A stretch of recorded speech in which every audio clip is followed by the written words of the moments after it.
시간 자리에서 일어나셔서 우리 주시는 하나님의 말씀을 함께 보시겠습니다.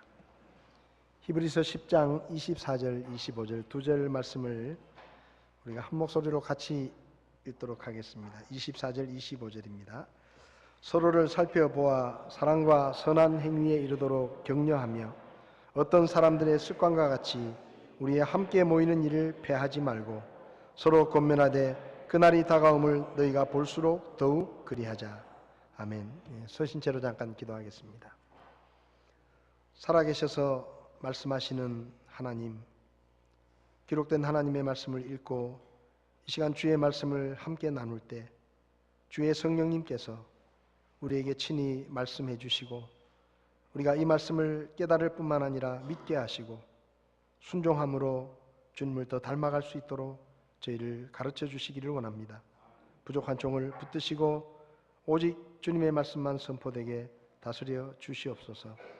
예수님의 이름으로 기도했습니다. 아멘. 자리에 앉으시겠습니다.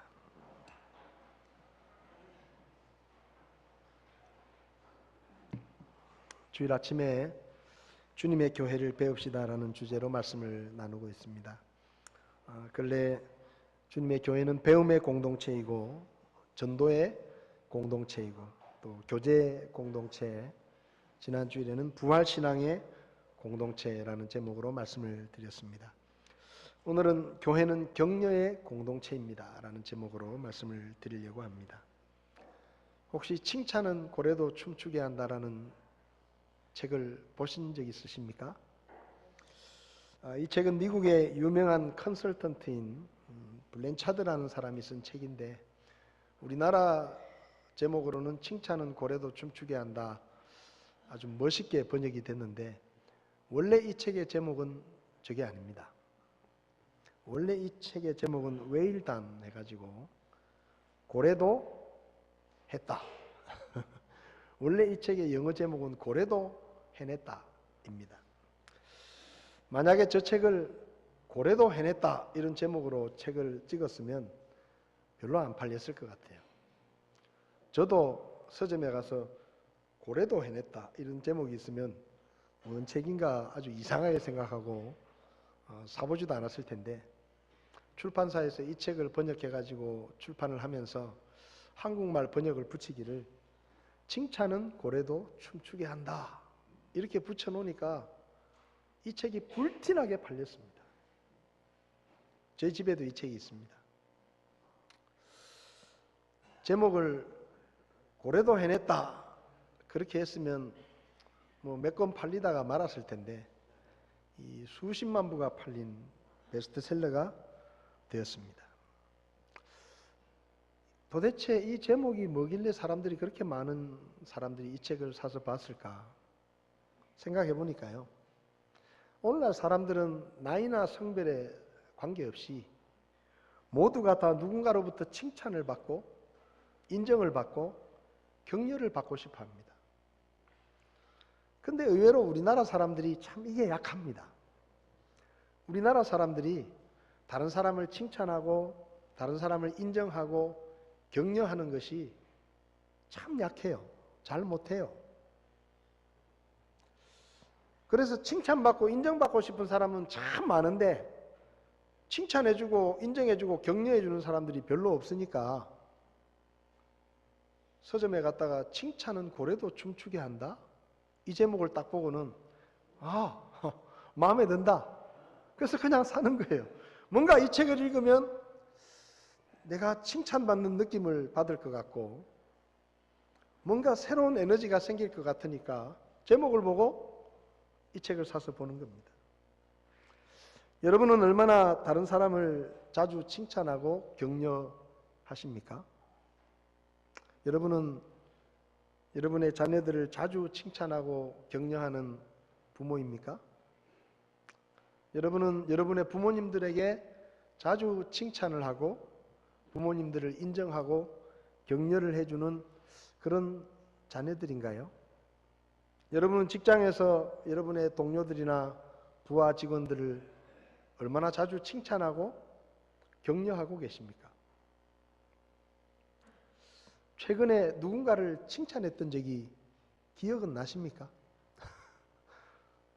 혹시 지난 일주일 동안 살아오면서 누군가를 칭찬하고 야, 너 참 잘했어. 멋지게 해냈다. 야, 다른 사람 같으면 이렇게 못할 텐데 야, 너 정말 잘했다.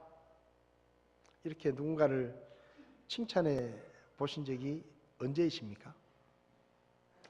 비록 책 제목이지만 칭찬을 하면 3톤이 넘는 범고래도 춤을 춘다고 하니까 앞으로 여러분들도 지금보다 더 많이 다른 사람을 칭찬하고 인정하고 격려해 주시기 바랍니다. 그러면 여러분 곁에 춤추는 고래는 생기지 않을지 모르지만 여러분 곁에 분명히 춤추는 사람들이 더 많아질 것입니다. 교회는 격려의 공동체라고 저는 생각을 합니다. 왜냐하면 교회에 정말로 격려와 칭찬이 필요합니다.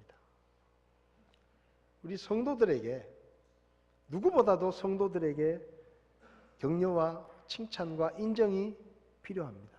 오늘 본문을 보면 서로 살펴보아 사랑과 선한 행위에 이르도록 격려하라 라고 말씀합니다. 격려하라.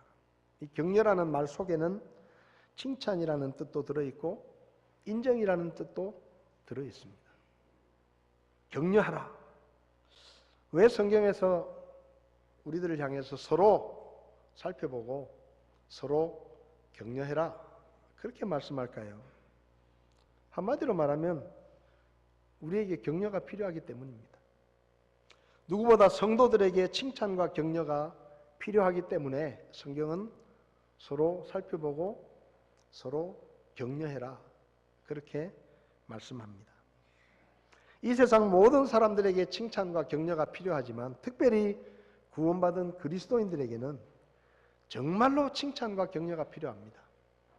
왜냐하면 예수 믿고 나면 많은 것이 달라지는데 그 달라지는 것 중에 하나가 예수님을 믿고 구원을 받으면 이 세상 사람들에게는 미운털이 된다는 거예요. 미운털이 된다는 겁니다. 예수 믿고 구원받으면 미움받는 사람들이 됩니다. 이유 없이 미움을 받습니다. 예수님께서 요한복음 15장에서 세상이 너희를 미워하면 그것이 너희를 미워하기 전에 나를 미워한 줄 너희가 아느니라. 너희가 세상에 속하였으면 세상이 자기 것을 사랑하였으리라. 그러나 너희가 세상에 속하지 아니하고 도리어 내가 세상에서 너희를 택하였으므로 세상이 너희를 미워하느니라.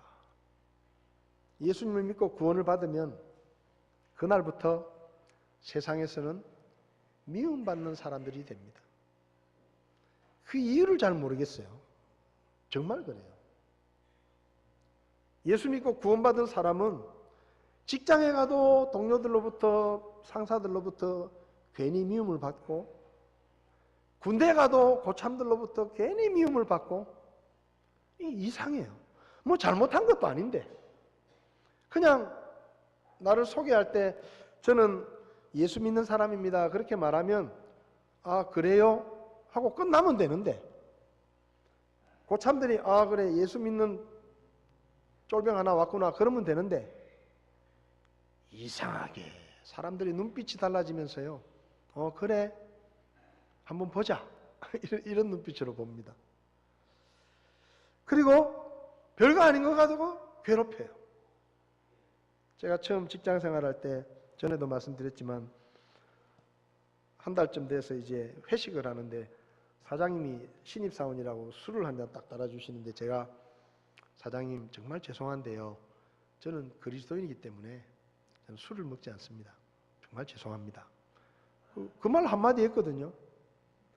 그런데 그 말 한마디 때문에 그날부터 제 고참들이 얼마나 저를 괴롭히는지 내가 니한테 술 한 잔 먹이는 게 지금부터 내 인생의 목표다 이러는 거예요. 근데 속으로 돌았나 이 친구야. 얼마나 할 게 없으면 나한테 술 한 잔 먹이는 게 네 인생의 목표고 이런 마음이 들더라고요. 자기 인생의 목표래요 그게. 기가 차가지고 내가 세상에 얼마나 인생의 목표가 없으면 자기 밑에 들어온 신입사원 그 신입사원에게 술 한 잔 먹이는 게 자기 인생의 목표라고 말을 해요.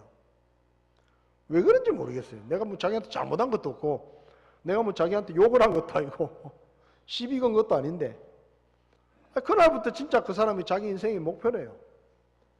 어찌나 저에게 술을 한 잔 먹이려고 막 용을 쓰는지 막 협박을 하고 때리기도 하고 막 그 짓을 왜 하는지 모르겠어요.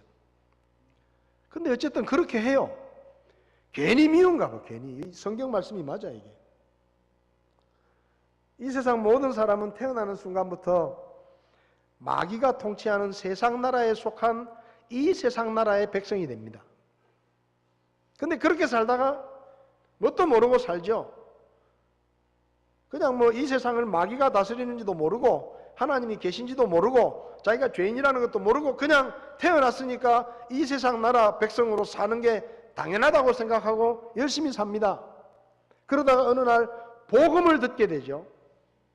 하나님이란 분이 계시고 나는 죄인이고 예수님을 이 땅에 보내셔서 나 때문에 그분이 채찍에 맞으시고 십자가에 죽으시고 부활하셨고 내가 하나님을 믿지 않고 살아온 내 지난날의 죄를 회개하고 예수님이 나를 죄와 멸망에서 구원하시는 하나님의 구원자라는 것을 믿으면 구원을 받습니다.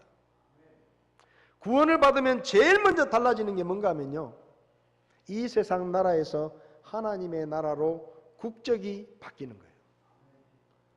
그래서 예수님을 믿고 구원을 받는 그 순간에 우리의 국적이 이 세상 나라가 아니라 하나님의 나라로 바뀌는 겁니다. 그러면 어떻게 되느냐? 졸지에 이 세상이 외국이 되는 거예요. 그리고 우리는 외국인이 되는 겁니다.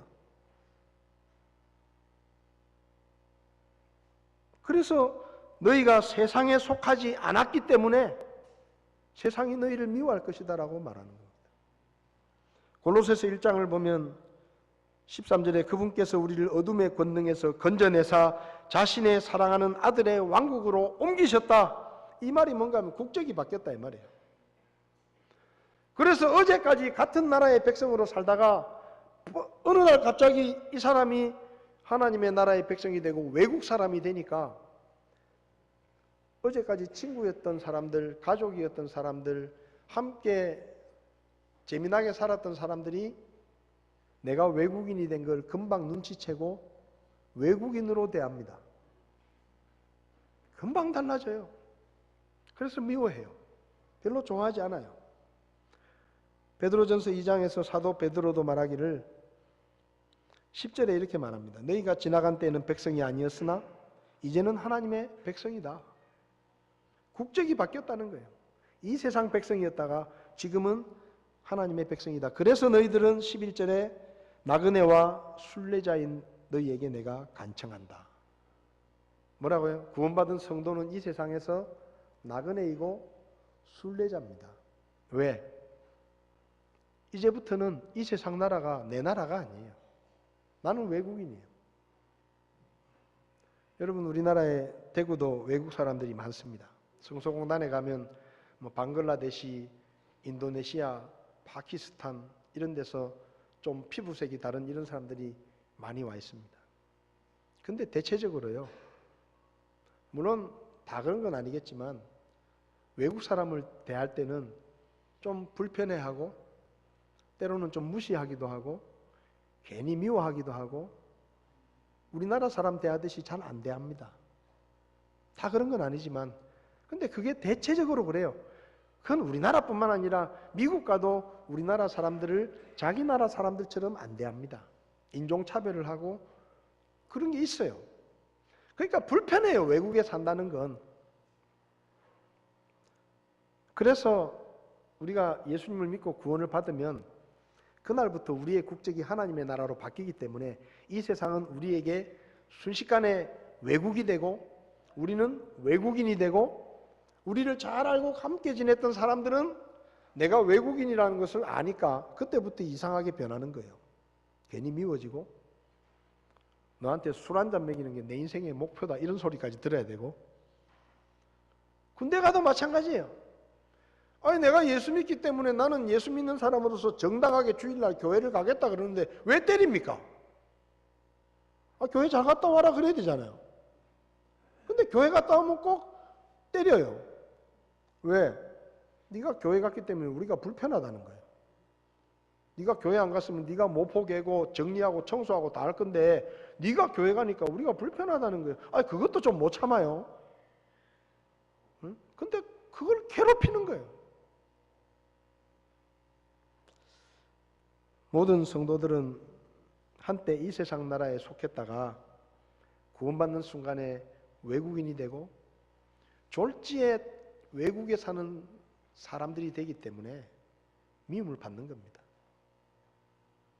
그렇잖아요. 한때 자기들하고 같은 나라 백성이었다가 어떻게 보면 배신하고 등을 돌리고 다른 나라를 선택한 거 아닙니까? 우리나라 쇼트트랙 선수 중에 안현수라는 선수가 있습니다. 금메달도 땄죠. 우리나라 태극기를 가지고 달고 금메달을 땄어요. 근데 어느 날 이 선수가 러시아로 가버렸어요. 그래서 러시아 국기를 달고 이제는 우리나라 선수들하고 경기를 합니다. 그 경기를 볼 때 여러분은 어떤지 모르지만 저는 기분이 묘해요. 저는 기분이 괜히 묘해요. 그래서 우리나라 선수하고 안현수 선수하고 경기를 하면 저는 안현수 선수가 이기는 걸 바라지 않습니다. 우리나라 선수가 이겼으면 좋겠어요. 왜요? 얼마 전까지 우리나라 선수였어요. 우리나라 태극기를 달고 나갔을 때는 내가 그 선수를 응원했습니다. 근데 러시아 국기를 달고 오니까 이제는 응원 안 해요. 우리나라 선수를 응원하지. 그리고 괜히 제가 인간이 덜 돼서 그런지 모르지만 괜히 졌으면 좋겠다. 그런 마음도 있어요. 그게 일종의 미움이에요. 한때 우리나라였는데 이제 우리나라를 등을 돌리고 다른 나라로 갔으니까 괜히 미운 거예요. 조금은. 그러면 안 되는데 제 수양이 덜 돼서 그런 것 같아요. 근데 이게요 똑같습니다. 어제까지 같이 술 마시고 같이 놀고 같이 즐기고 했던 내 친구가 어느 날 예수 믿고 하나님 나라의 백성이 됐다고 나 술 안 마셔.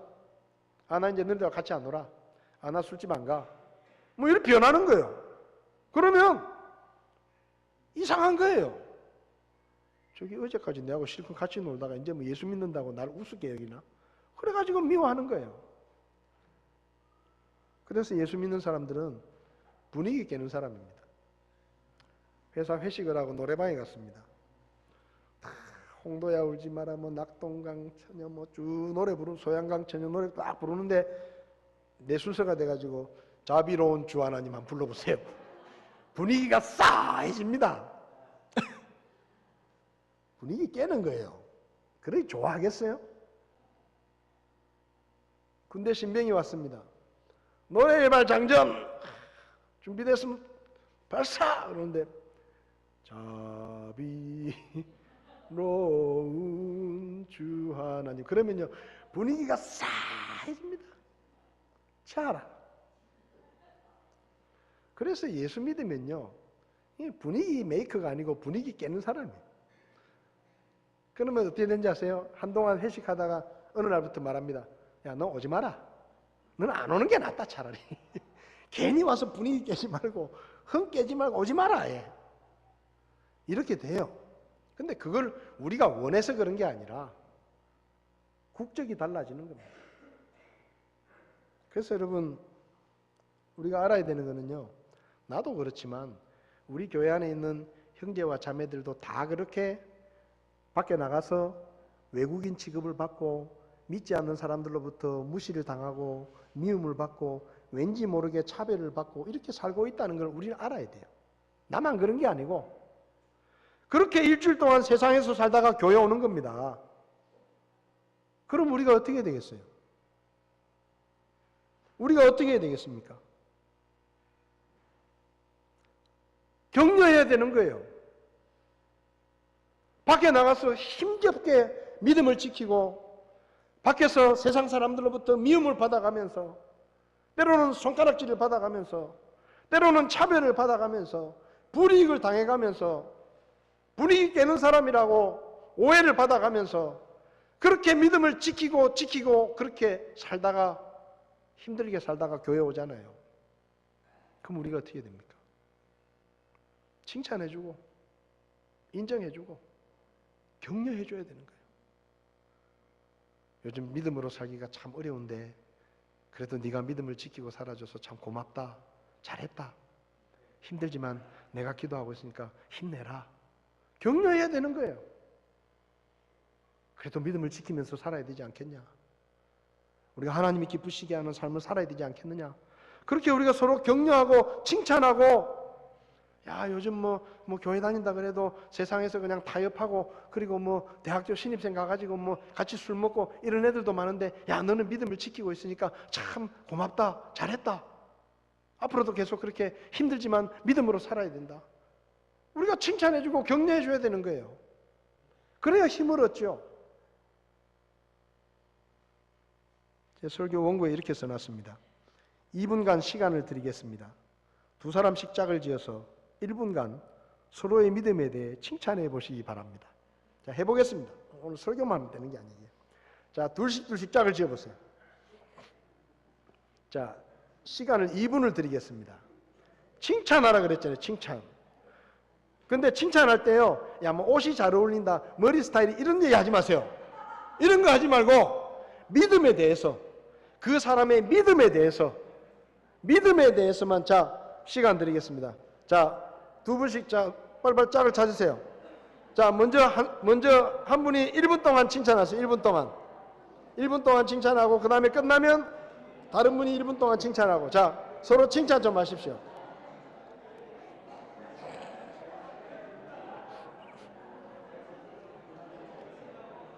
제 얼굴 보지 마시고, 자, 서로 보시고, 자, 1분 동안 칭찬해 보세요.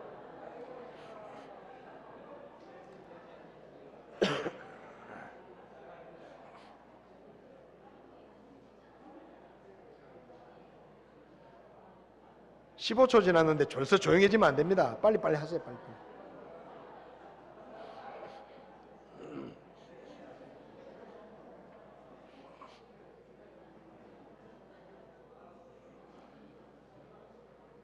자, 이제 바꿔서 1분 하세요. 바꿔서.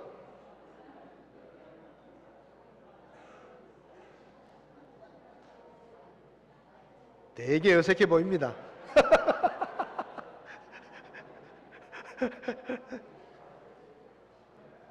칭찬해보라니까 한 2마디 하고 나면 할 말이 없죠. 안 해봐서 그래. 안 해봐서.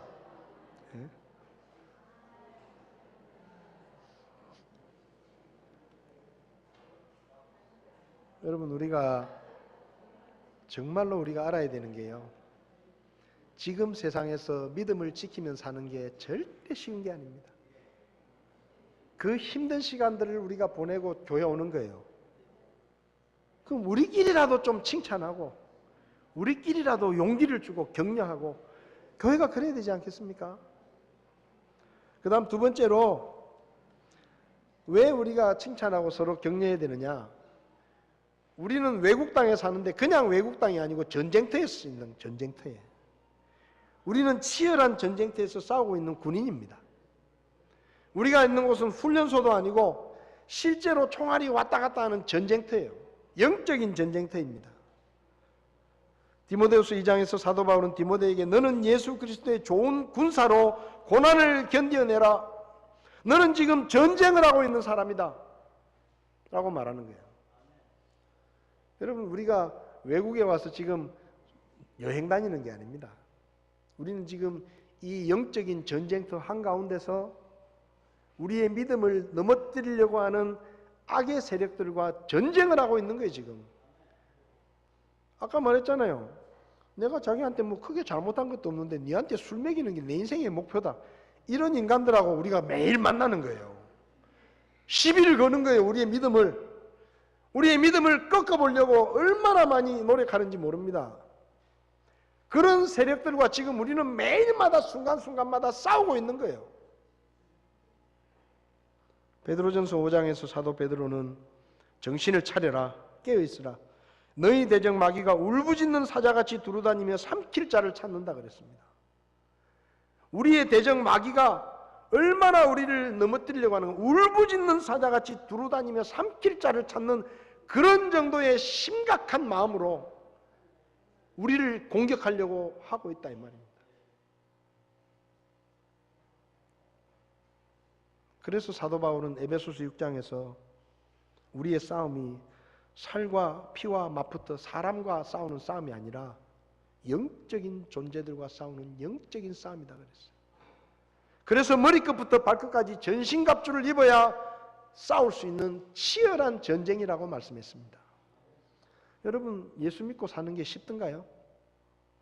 직장에서, 학교에서, 사회생활, 내가 예수 믿는 사람이다라고 이야기하고 믿음으로 사는 걸 사람들이 좋아하던가요? 좋아하지 않습니다. 비판하고 손가락질하고 우습게 보고 때로는 조롱하고. 대충 믿음으로 살려면 괜찮아요. 근데 진짜 믿음으로 살려고 하면, 성경 말씀대로 그리스도 안에서 하나님의 뜻대로 살려고 하면 미워합니다. 핍박이 있어요. 전쟁터예요. 그래서 우리는 늘 싸우러 나가는 거예요. 교회 왔다가 늘 싸우러 나가는 겁니다. 밖에 나가면 매일 싸워야 돼요. 믿음이 없는 사람들과 매일 싸워야 되고, 믿음을 지키기 위해서 매일 유혹과 싸워야 되고, 순간순간마다 우리의 삶이 그렇습니다. 그렇게 싸우다 보면 부상도 있고 다치기도 하고 총도 맞고 상처도 있고, 그리고 교회 오는 거예요. 그럼 우리가 어떻게 되겠습니까? 밖에서 총 맞고 온 사람, 우리가 또 총 쏴야 됩니까?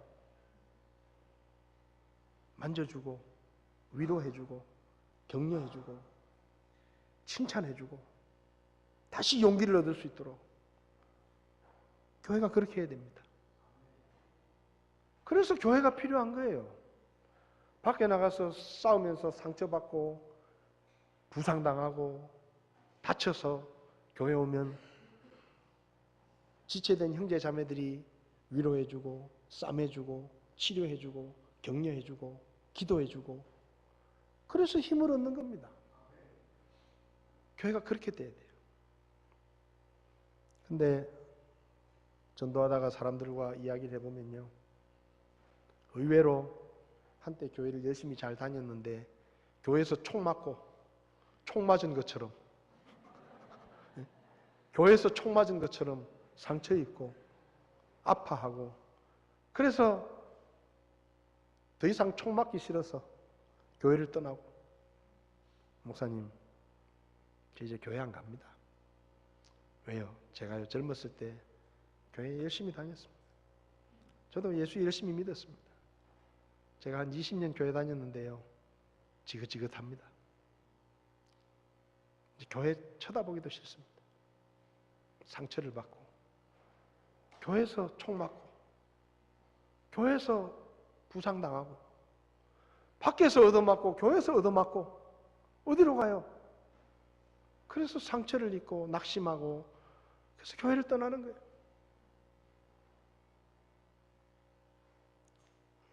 밖에서 싸우고 힘들게 믿음을 지키다 왔는데 교회 와서 우리끼리도 서로 격려하고 서로 칭찬하고 용기를 주지 않으면 어디 가겠어요? 믿음의 길이 얼마나 외롭고 힘들겠습니까? 그래서 격려하라 그런 거예요. 격려하라. 우리 교회가 격려의 공동체가 되기를 바랍니다. 이 타국 생활이 끝날 때까지. 우리는 외국인이잖아요. 세상에서 미움받고 핍박을 받고 싸우느라고 부상을 당하고 상처를 입고, 그렇게 교회 오면 서로 누가 먼저라 할 것 없이 가서 쌈해주고 약 발라주고 붕대 감아주고 치료해주고 용기를 주고 끌어안고 기도해주고, 그렇게 서로 격려하는 격려의 공동체가 되어야 우리 가운데 한 사람도 낙오하지 않고 주님 앞에 설 때까지 믿음을 지키고, 힘들더라도 밖에 나가서 싸우고, 그렇게 그리스도인의 삶을 살다가 다시 와서 또 재충전받고, 그래야 주님 앞에 설 때까지 끝까지 갈 수 있지 않겠어요? 그럼 우리가 어떻게 서로를 격려할 수 있을까요? 서로 중보 기도를 통해서 서로 격려할 수가 있습니다.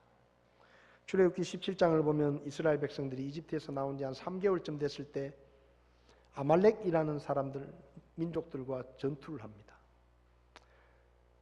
이스라엘이 자꾸 북쪽으로 올라오니까, 가나안 땅으로 간다고 북쪽으로 올라오니까 그 중간에 있던 아말렉이 이 이스라엘 사람들이 북쪽으로 올라오면서 자기 나라 땅을 지나가니까 위협을 느껴가지고 우리가 먼저 공격을 해야 되겠다. 그래서 대군을 이끌고 르비딤이라는 곳으로 옵니다. 그래서 이스라엘이 전쟁을 해야 돼요. 그런데 3개월 전까지 노예 생활을 하던 사람들이에요. 그러니 뭐 군인이 있겠습니까? 뭐 장군이 있겠습니까?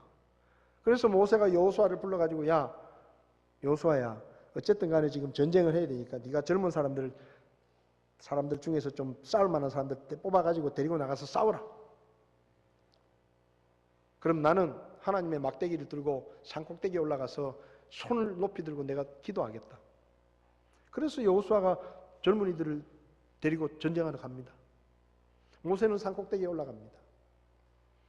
근데 모세가 막대기를 들고 손을 높이 들고 있을 때는 이스라엘이 이기고 피곤해서 내려오면 이스라엘이 졌습니다. 그걸 옆에서 보고 아론과 훌이 모세를 돌을 하나 갖다 놓고 앉히고 양쪽에서 손을 붙들고 있으니까 손이 내려오지 않아서 결국은 여호수아와 이스라엘 군인들이 승리합니다. 기적 같은 승리를 거둡니다. 여호수아가 싸울 때 힘들고 지쳤을 때 어디를 바라봤을까요? 산꼭대기를 봤을 겁니다. 거기에 모세가 자기를 위해서 기도하고 있으니까. 여호수아가 승리한 것은 모세가 산꼭대기에서 그들을 위해 중보 기도를 하고 있었기 때문입니다. 하나님이 그 기도를 들으시고 도와주셨기 때문이에요. 여호수아가 지치고 힘들 때마다 산꼭대기를 봤을 겁니다. 그 산꼭대기에서 자기의 믿음의 지도자인 모세가 아론과 훌과 함께 땀을 흘리면서 온 힘을 다해서 막대기를 들고 있는 그 모습을 봤을 겁니다. 그리고 용기를 얻었을 거예요. 여러분, 우리 가운데 어떤 분들은 싸우러 나갔다가 너무 싸움이 지치고 힘들면 산꼭대기를 쳐다볼 겁니다. 그 산꼭대기에 누군가 있어야 돼요. 누군가가 그 산꼭대기에서 그를 위해서 기도하고 있어야 그 사람이 용기를 얻을 수가 있는 겁니다. 산꼭대기를 다 비워놓고 다 가버리면 싸우다가 지쳐서 산꼭대기에 누가 나를 위해서 하나님의 막대기를 들고 나를 위해서 기도하고 있는지 쳐다봤을 때 아무도 없으면 얼마나 힘들겠어요. 우리 중에 그런 분들이 있을 겁니다. 뭔가 지금 치열한 싸움을 하면서 누군가가 나를 위해 기도하겠다, 그런 생각을 가지고 산꼭대기를 쳐다봤는데 아무도 없어 보세요. 얼마나 지치겠어요. 얼마나 낙심이 되겠어요. 그때 그 산꼭대기에 제가 있어야 하고 우리 집사님들이 계셔야 하고 여러분들이 계셔야 되는 겁니다. 그래서 누군가 싸우다가 지쳐서 힘들고 힘이 빠져서 이제는 그만두고 싶을 때, 주저앉고 싶을 때 그래도 한번 쳐다보자라고 산꼭대기를 쳐다봤는데 거기에 성도들이 손을 잡고 기도하고 있는 것을 보면 얼마나 용기가 나겠어요. 교회가 그런 곳이 되어야 됩니다. 교회가. 우리는 다 싸우고 있는 겁니다. 지칠 때도 있고 힘이 빠질 때도 있어요. 사도행전 12장을 보면 헤롯 왕이 교회를 핍박해서 야고보를 죽였는데 유대인들이 좋아하는 거예요. 유대인들이, 사도들이 부활의 복음을 전하니까 안 그래도 눈에 가시인데 왕이 나서서 제자들을 죽이니까 좋아하는 겁니다. 그래서 이 헤롯 왕이 베드로까지 죽이려고 베드로를 잡아다가 감옥에 가뒀습니다. 이제 내일이면 데려다가 죽이려고 합니다. 근데 사도행전 12장 5절을 보면 이런 말씀이 있어요. 그러므로 베드로는 감옥에 갇혔으나 교회는 그를 위하여 끊임없이 하나님께 기도하더라. 베드로는 갇혔고 교회는 그를 위해 기도합니다. 중보 기도를 합니다. 복음을 전하다가 감옥에 갇힌 베드로를 위해서 교회가 기도합니다. 어떤 일이 벌어졌는지 아십니까? 그 밤에 천사가 그 감옥에 왔습니다. 그리고 베드로를 묶고 있던 그 사슬이 풀렸습니다. 그리고 감옥문이 저절로 열렸습니다. 그리고 베드로가 풀려났습니다. 여러분, 내가 누군가를 위해 기도할 때 그 기도가 무슨 힘이 있느냐고, 내가 기도한다고 뭐가 달라지겠냐고.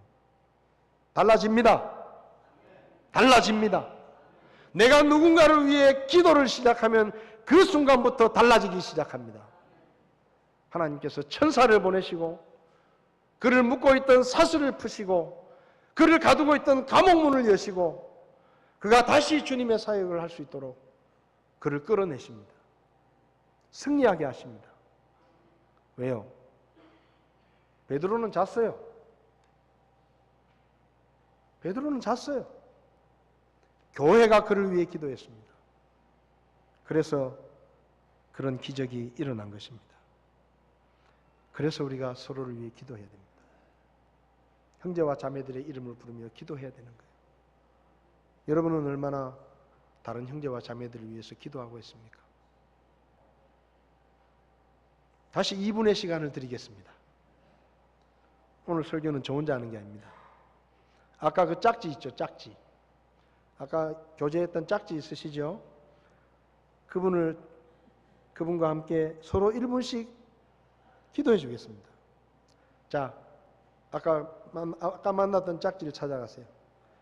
그리고 기도 제목을 나누시고 서로 1분씩 서로를 위해서 기도해 주십시오. 제 눈을 보지 마시고 서로를 바라보시고 뭘 기도해야 될지 물어보시고 그리고 1분씩 돌아가면서 서로를 위해서 기도해 주십시오. 자, 그렇게 하겠습니다.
지치고 낙심되고 하나님 도와주시고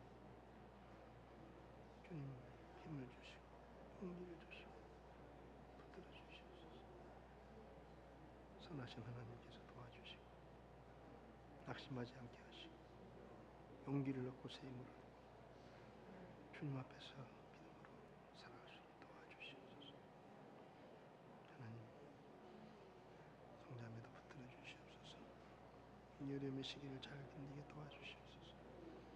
믿음으로 잘 견디라 힘을 얻고 용기를 얻어서 새 힘을 얻어서 다시 믿음으로 시작하게 하시고 하나님의 선하심을 기대하며 낙심하거나 절망하지 않게 하시고 오직 주님을 바라보며 주님의 도우심을 다시 한번 구할 수 있도록 믿음을 허락하여 주시옵소서. 믿음 안에 실족한 영혼들이 있습니까? 오 주여 불쌍히 여기시고 저들을 도우시고 하나님께서 도와주시옵소서. 아버지 하나님, 주님께서 힘을 주시고 용기를 주시고 어려움을 잘 해결할 수 있도록 지혜를 주시고 더욱더 하나님을 의지할 수 있도록 하나님 도와주시옵소서. 주께서 역사해 주시옵소서. 선하신 하나님의 손에 맡기오니 주님께서 함께 하시고 주님께서 위로하시고 주님께서 도와주시옵소서. 낙심하지 않게 도와주시옵소서. 믿음 안에 굳게 서서 하나님을 바라보게 하나님께서 도와주시옵소서. 주님의 영광을 나타내 보여주시옵소서.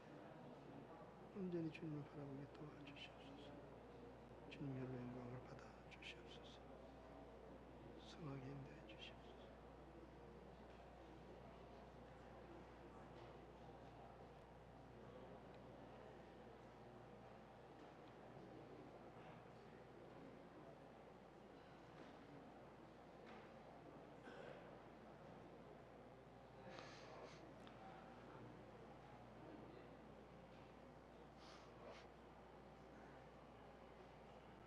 우리가 서로를 위해서 기도할 때 우리가 격려를 받을 수가 있습니다. 그리고 마지막으로 우리가 어떻게 서로 격려할 수 있느냐? 함께 모여서 예배드리고 교제함으로 서로 격려할 수 있습니다. 여기 오늘 25절을 보면 어떤 사람들의 습관과 같이 우리 함께 모이는 일을 패하지 말고 서로 권면하되 그날이 다가옴을 너희가 볼수록 더욱 그리하자. 주님이 다시 오실 때가 가까워질수록 더 자주 모이고 모이는 일에 힘써서 함께 모여서 예배드리고 서로 교제하는 일을 힘쓰라. 그렇게 말씀합니다.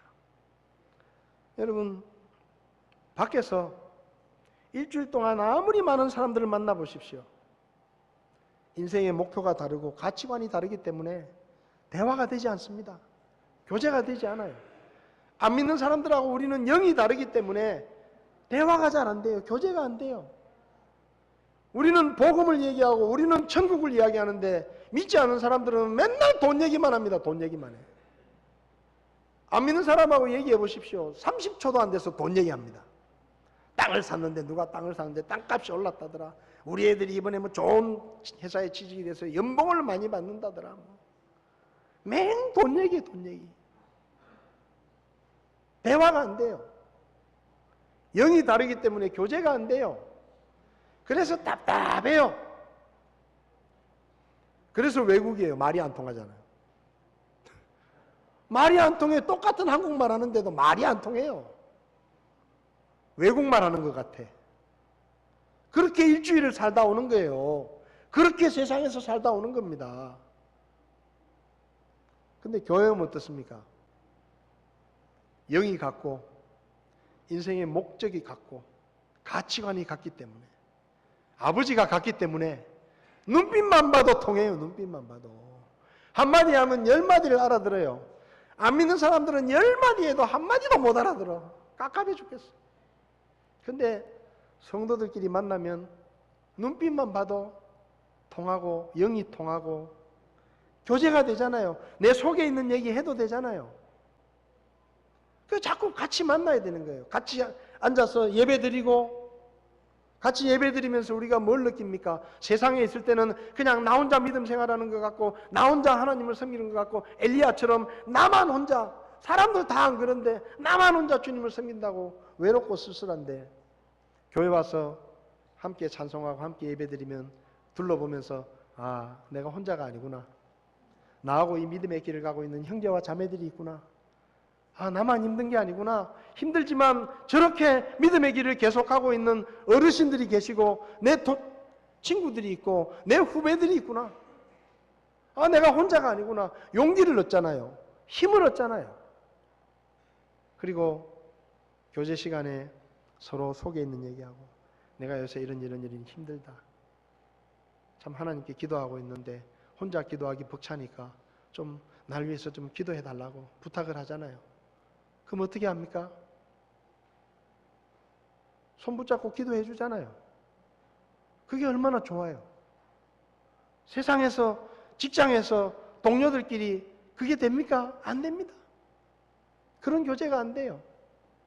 근데 교회 오면 나와 함께 믿음의 길을 가고 있는 형제 자매들이 있고 나를 위해서 기도해 주는 형제 자매들이 있고 만나면 얼마나 좋습니까?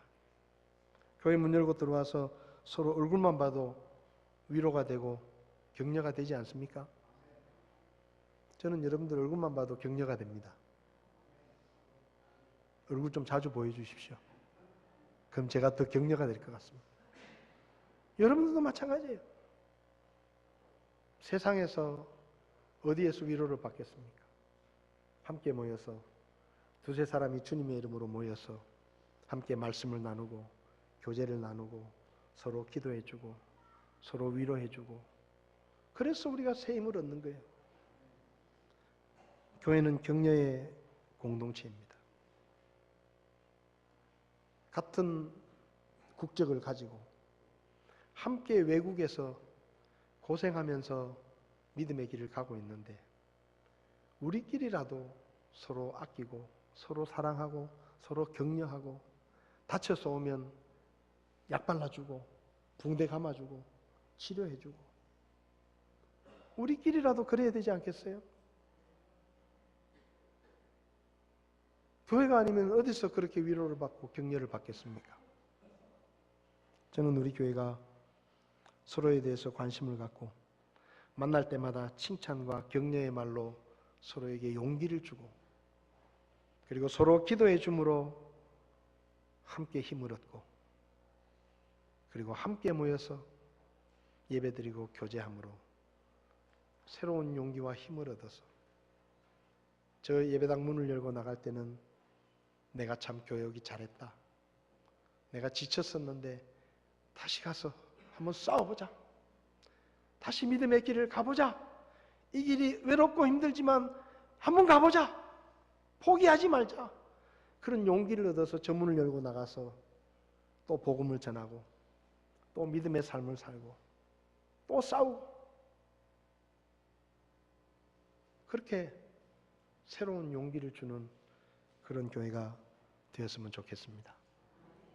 옆에 있는 분을 보시고 이렇게 고백해 보겠습니다. 당신과 함께 이 믿음의 길을 가는 것이 정말로 기쁘고 행복합니다. 자, 옆에 있는 분을 보시고 그렇게 인사하십시오. 당신과 함께 이 믿음의 길을 가는 것이 정말로 기쁘고 행복합니다.